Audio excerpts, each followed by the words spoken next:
আবারও সীমান্ত দিয়ে অবৈধভাবে অনুপ্রবেশ করেছে রোহিঙ্গা। মিয়ানমারের জান্তা বাহিনীর সাথে বিদ্রোহীদের লড়াই তীব্র হওয়ায় দলে দলে সীমান্তের এপারে চলে আসছে তারা। গত কয়েকদিনে ঢুকছে অন্তত ৮,০০০ রোহিঙ্গা। মোটা অঙ্কের অর্থের বিনিময়ে তাদের পার করে আনছে স্থানীয় দালালরা।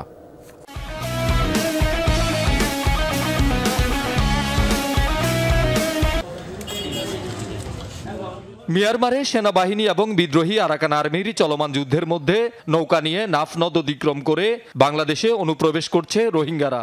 পররাষ্ট্র মন্ত্রণালয়ের তথ্য অনুযায়ী গত ২৪ ঘন্টায় ২ শতাধিক সহ এরই মধ্যে উখিয়া ও টেকনাফ সীমান্ত দিয়ে ঢুকেছে কমপক্ষে ৮,০০০ রোহিঙ্গা।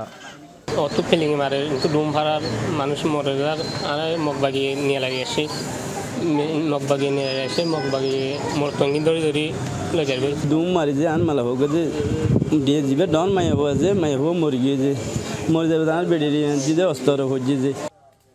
অনুপ্রবেশ করা রোহিঙ্গাদের দাবি তাদের ঘরবাড়িতে অগ্নিসংযোগ, নির্যাতন, নিপীড়নের মুখে প্রাণ বাঁচাতে পালিয়ে এসেছেন। মিলিটারি মারলে তারা মারে তো হিয়ানো ডরে নিয়ে যে তো ঠিয়ানাই দিয়ে হিসাবে আইও না ঘরের তো এখন জানো হারা ঘরের তারা বেশি হস্তমাদা আছে। গদুয়ার বোম ভরে জ্বলি গিয়ে আর বেড়াইন তাই না মগ বাগি ধরে ফেলাই খবর না পাই তারা মন্ডু গিয়ে দিয়ে হেরিয়ে যখন তাই না ভারির জানলাম বাঁচাবালা বলে ওরা এড়ে দেয়। জনপ্রতি ৫ থেকে ১০,০০০ টাকা করে ট্রলার ভাড়া দিয়ে আসছেন রোহিঙ্গারা। পার করতে দালালরাও নিচ্ছেন মোটা অঙ্কের অর্থ। বাংলাদেশে ঢুকে আশ্রয় নিচ্ছে বিভিন্ন রোহিঙ্গা ক্যাম্পে। বা কিছু বার উদ্ধে বানা দিলে হাঁচ থেকে আছে জন্ম দিলে ভিতরে গেলে আর জন্ম দিলে বার থাকে তোর ৫ জন করবেন দি এখন যদি আরও ৫ জন আসি গেলে করে আর মারিব নড়িব তো বেশি তঙ্গিস থাকে হানা মিনা তারা চলাই বেশি তঙ্গিস। এমনিতেই লাখ লাখ রোহিঙ্গা বোঝা হয়ে দাঁড়িয়েছে। নতুন করে অনুপ্রবেশ বন্ধে সরকারের কঠোর পদক্ষেপ চান স্থানীয়রা।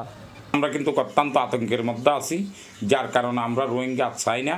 এই রোহিঙ্গাদের যে রণক্ষেত্র, রোহিঙ্গাদের সন্ত্রাসী কর্মকাণ্ড খুব দ্রুত আমি সরকারের কাছে আবেদন জানাবো বন্ধ করার জন্য। শহীদুল সুমন, যমুনা নিউজ।